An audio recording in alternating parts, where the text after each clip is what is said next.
ఆచి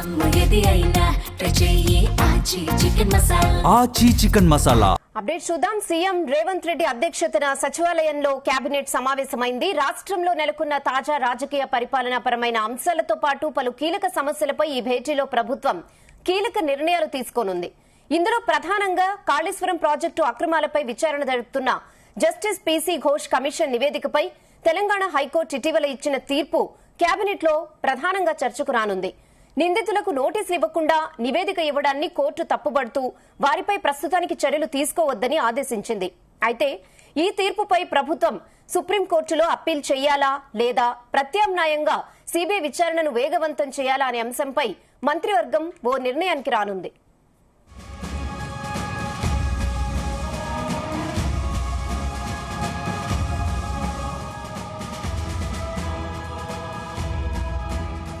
మరోవైపు గత 2 రోజులుగా కొనసాగుతున్న ఆర్టీసీ కార్మికుల సమ్మెపై ప్రభుత్వం సీరియస్ గా దృష్టి సారించింది. వేతన సవరణ, ఉద్యోగుల క్రమబద్దీకరణ వంటి 32 డిమాండ్లతో కార్మికులు ఆందోళన బాటపట్టారు. సామాన్య ప్రజలకు రవాణా ఇబ్బందులు కలగకుండా కార్మికుల డిమాండ్స్ పై చర్చించి సానుకూల నిర్ణయం తీసుకోవడం ద్వారా సమ్మెకు ముగింపు వేయాలని ప్రభుత్వం భావిస్తున్నట్లుగా తెలుస్తోంది. అదేవిధంగా నిరుద్యోగులు ఎంతో కాలంగా ఎదురు చూస్తున్న పలు ప్రభుత్వ శాఖల్లోని ఖాళీల భర్తీపై కేబినెట్ తుది నిర్ణయం తీసుకోనుంది. కొత్త నోటిఫికేషన్ల జారీకి ఆమోద ముద్ర వేసే అవకాశం కూడా ఉంది. ఇక రాష్ట్రంలో పరిశ్రమల స్థాపనకు ముందుకొచ్చిన కంపెనీలకు భూ కేటాయింపులపై కూడా డిస్కస్ చేసి కేబినెట్ ఆమోద ముద్ర వేయనుంది.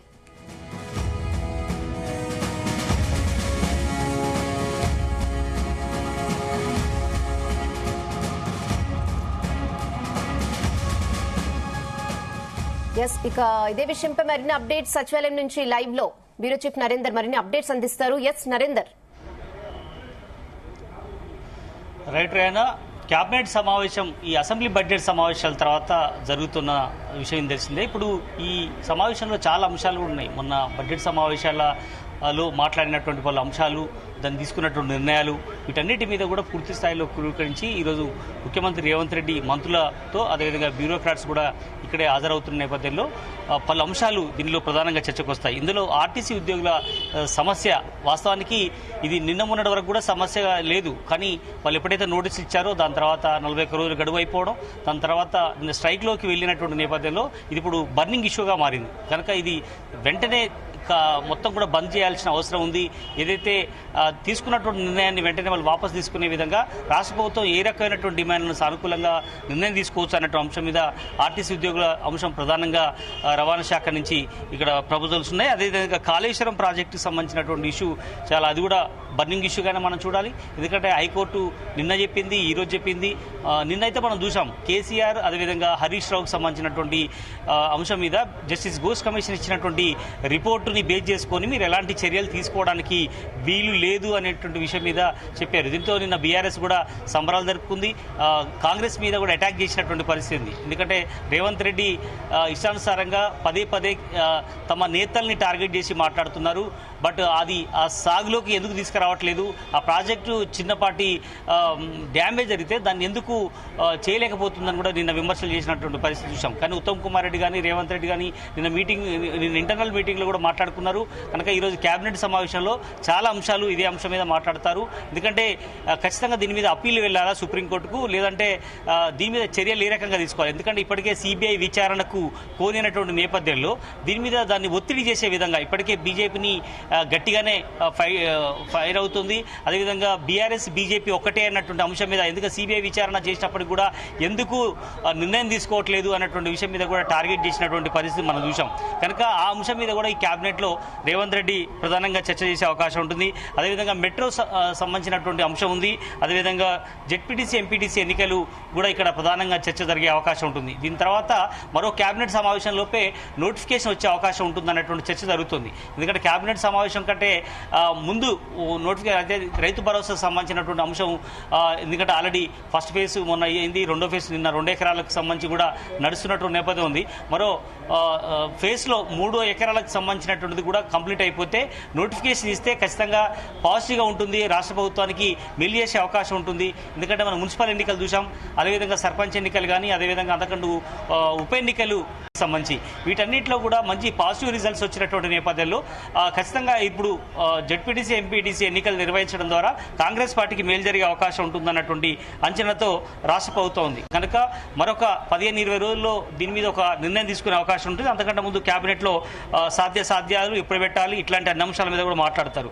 అదే సమయంలో కోదండరాం అదేవిధంగా అజారుద్దీన్ సంబంధించినటువంటి ఇష్యూ కూడా ఉంది. ఎందుకంటే అజారుద్దీన్ ఆల్రెడీ మంత్రిగా కొనసాగుతున్నారు, మైనార్టీకి సంబంధించినటువంటి వ్యక్తి. ఆయనని మళ్ళీ కంటిన్యూ చేయాల్సిన అవసరం కాంగ్రెస్ పార్టీకి ఉంది. ఎందుకంటే మొదటి మనం చూసాం 1.5-2 years దాకా కూడా మైనార్టీ వ్యక్తి లేకుండానే మంత్రివర్గం కొనసాగినటువంటి పరిస్థితి ఉంది. కానీ జూబ్లీహిల్స్ ఉప ఎన్నికల తర్వాత నిర్ణయం తీసుకుంది.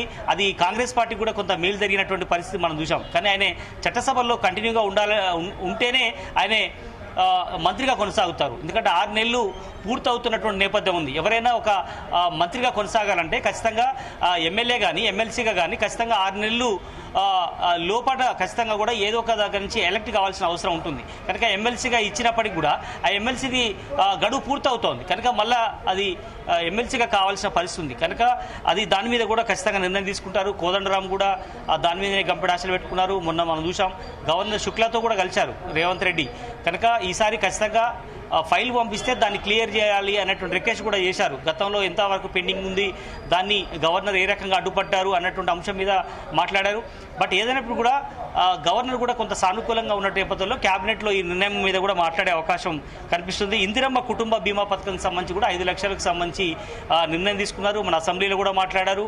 ఒక కీలకంగా ఇది కాంగ్రెస్ పార్టీకి భవిష్యత్తులో చాలా ఉపయోగపడుతుంది అన్నటువంటి అంచనాతో కూడా ఉంది. ఎందుకంటే పెన్షన్స్ కానీ 6 గ్యారంటీల్లో ముఖ్యంగా మనం చూసే మహాలక్ష్మి స్కీమ్ కావచ్చు, 200 యూనిట్లు కావచ్చు, గ్యాస్ సిలిండర్ కావచ్చు, ఇట్లాంటి దాంట్లో ఇప్పుడు ఇది కూడా 5 లక్షల ఇన్సూరెన్స్ అనేది కుటుంబానికి మంచి స్కీమ్గా కూడా ప్రజల నుంచి స్పందన వస్తుంది. కనుక దీన్ని ఎప్పటిలోపు ఇంప్లిమెంట్ చేయాలి, దాన్ని ఎట్లా ఉండాలి, గైడ్ లైన్స్ ఎట్లా ఉండాలి అనేది ప్రధానంగా ఇందులో చర్చ జరిగే అవకాశం అయితే కనిపిస్తుంది. కనుక అదే దానితో పాటు సిపాక్ సర్వేకి సంబంధించి ఆల్రెడీ కుటుంబ సంబంధించినటువంటి సర్వే మనం చూసాం. ఆ సర్వే రిజల్ట్ కూడా మొన్న ఏ సామాజిక వర్గానికి ఎన్నెన్ని ఇచ్చారని చూసాం. కనుక ఈ సర్వేకి సంబంధించినటువంటి దాని మీద తీరుతెన్నులు ఈ భవిష్యత్తు అన్నింటి మీద కూడా కేబినెట్ సమావేశంలో నిర్ణయం తీసుకుంటారు. ముఖ్యంగా మెట్రోకి సంబంధించినటువంటి అంశం కూడా మనం చూడాలి. మెట్రో ఆల్రెడీ సిటీలో చాలా ఉపయోగపడుతుంది. చాలా చోట్ల కూడా ఇంకా ఎక్స్పాన్షన్ చేయాల్సిన అవసరం ఉంది. ఎందుకంటే ఎయిర్పోర్ట్ వరకు, అదేవిధంగా ఈస్ట్ వైపు కానీ, అదేవిధంగా నార్త్ వైపు కావచ్చు, చాలా చోట్ల కూడా గ్రేటర్ హైదరాబాద్లో పూర్తి స్థాయిలో మెట్రో కనుక ఉంటే ప్రజా రవాణా మీద ఎఫెక్ట్ ఉండదు. ఎందుకంటే ఎంఎంటీఎస్ అనేది కేవలం కొన్ని ఏరియాలకు మాత్రమే ఉంది. కానీ అదే మెట్రో అయితే సిటీ మధ్య నుంచి వెళ్తున్నాయి కాబట్టి చాలా సులభతరంగా ఉంది. చాలా రియాక్షన్ బాగా వస్తున్నటువంటి నేపథ్యం కూడా మనం చూసాం. అన్ని పార్టీల నుంచి కూడా మంచి సానుకూలమైనటువంటి వాతావరణం ఉంది, జనాల నుంచి ఉంది.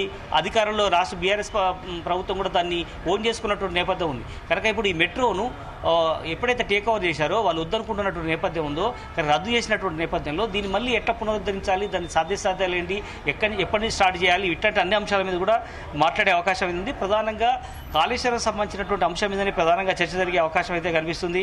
ఇందులో మనం అర్థం చేసుకోవాలి, అప్పీల్కి వెళ్ళాలా, ముఖ్యంగా సిబిఐకి సంబంధించినటువంటి విచారణకు సంబంధించి ముందుకు వెళ్ళాలన్న అంశం కూడా ప్రధానంగా ఉంటుంది. ఎందుకంటే జస్టిస్ ఘోష్ కమిషన్ ఇచ్చినటువంటి రిపోర్ట్ ఏదైతే ఉందో ఆ రిపోర్ట్ను బేస్ చేసుకొని లాస్ట్ సారి మనం చూసాం చాలా మంది లీడర్లను పిలిచారు. ఆ లీడర్లో కేసీఆర్, హరీష్ రావు కూడా హాజరయ్యారు. ఈటల రాజేందర్తో పాటు చాలా మందిని కూడా పిలిచారు. ఇందులో వాళ్ళ తప్పేం లేదు అన్నటువంటి విషయం మీద వాళ్ళు చెప్తున్నప్పటికీ కూడా నిన్న హైకోర్టు కూడా చెప్పినటువంటి నేపథ్యంలో బీఆర్ఎస్ దీన్ని ఓన్ చేసుకుంటున్న నేపథ్యం ఉంది. కనుక దీన్ని నేపథ్యంలో హైకోర్టు తీర్పు కావచ్చు, బీఆర్ఎస్ ఇస్తున్నటువంటి నేపథ్యం కావచ్చు, కేసీఆర్ బయటికి రావడం కావచ్చు, మొన్న బహిరంగ సభ తర్వాత జరుగుతున్నటువంటి పరిణామాలు కావచ్చు, వీటన్నిటి కూడా పొలిటికల్ ఇంట్రెస్ట్తో కూడా కేబినెట్ సమావేశంలో పలు నిర్ణయాలు తీసుకునే అవకాశం అయితే ఉంటుంది. దీన్ని బేస్ చేసుకొని కాళేశ్వరం సంబంధించినటువంటి ఎపిసోడ్లో మేడిగడ్డ, అన్నారం, సుందీళ్లకు సంబంధించినటువంటి ఈ బ్యారేజీలకు సంబంధించినటువంటి దాంట్లో మొన్న ఎక్స్పర్ట్స్ కూడా వచ్చారు. ఎక్స్పర్ట్స్ వచ్చి కూడా దానికి ఒక పెద్ద వాల్ కట్టాల్సిన అవసరం ఉందని కూడా చెప్పినట్టుగా సమాచారం ఉంది. కనుక ఆ వాళ్ళు నిజంగా కట్టాలా, ఎప్పటిలోపు కట్టాలి, కట్టకపోతే ఎట్లాంటి ఇబ్బందులు ఉండే అవకాశం ఉంటుంది. ఇట్లాంటి అన్ని అంశాలు కూడా క్యాబినెట్లో చర్చ జరిగే అవకాశం అయితే ఉంటుంది. బట్ ఏదైనప్పుడు కూడా క్యాబినెట్లో టేబుల్ ఐటమ్స్ కింద కూడా కొన్ని నిర్ణయాలు తీసుకునే అవకాశం ఉంటుంది. ఇప్పటికే షెడ్యూల్ అంశాలతో పాటు కొన్ని టేబుల్ అంశాల మీద ఇప్పుడు లేటెస్ట్ ఫైర్ సంబంధించినటువంటి ఏదైతే బర్నింగ్ ఇష్యూస్ ఉంటాయో వాటి మీద కూడా పూర్తి స్థాయిలో చర్చ జరిగే అవకాశం అయితే కనిపిస్తుంది. ఓకే నరేందర్.